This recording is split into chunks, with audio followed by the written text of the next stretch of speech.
Still in the nation's capital, despite the new restrictions put in place by the federal government to slow the spread of coronavirus and prevent a third wave, Muslim faithful celebrated Eid-el-Fitr at different mosques in the capital city. Meanwhile, one of the measures announced by the government is the ban on public gatherings and a limiting of such gathering to not more than 50 people.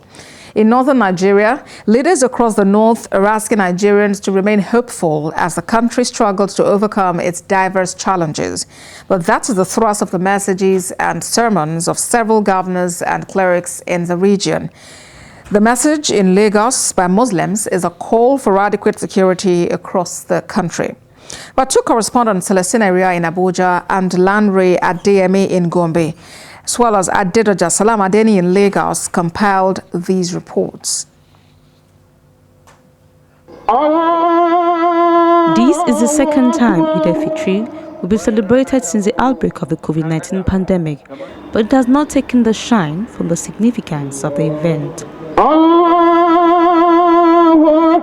In Abuja, hundreds of Muslims gathered at various mosques in the FCT to give thanks to Allah for a new lunar month.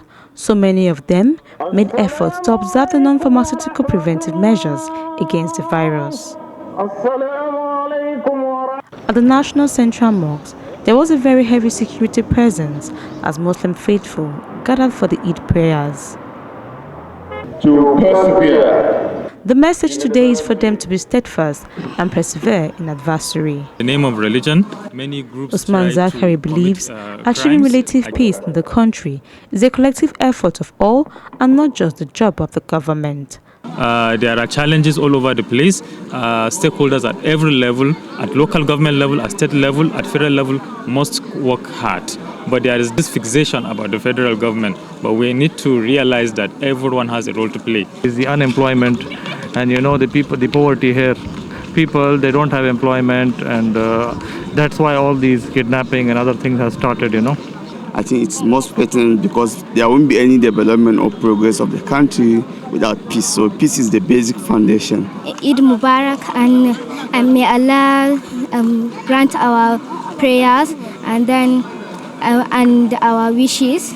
The case was not different at the Halabibiya mosque in Asukoro.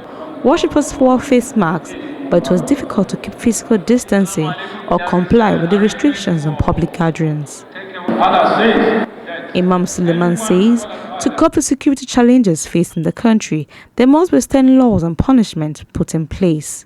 Nigeria is supposed to be a religious nation, so where do these bandits, these kidnappers, these terrorists, insurgents, where did they come from? They must have come from a Muslim family or a Christian family. So something is wrong with our places of worship. Let the scholars, the men of God, watch what they are preaching. In places like India, the global epicenter of COVID-19, which also has one of the largest Muslim populations at 204 million, families will be praying that their loved ones remain safe from a disease that had claimed the lives of both young and old through a new deadly variant. It is the same case in Brazil and Turkey. For Palestinians, Eid-el-Fitr this year will be a tough one as Israeli jets are bombarding Gaza and causing unrest. Eid follows Ramadan, which marks the month the Quran was first revealed to Prophet Muhammad, who the Muslims describe as the final prophet and who they honor by adding the term, peace be upon him.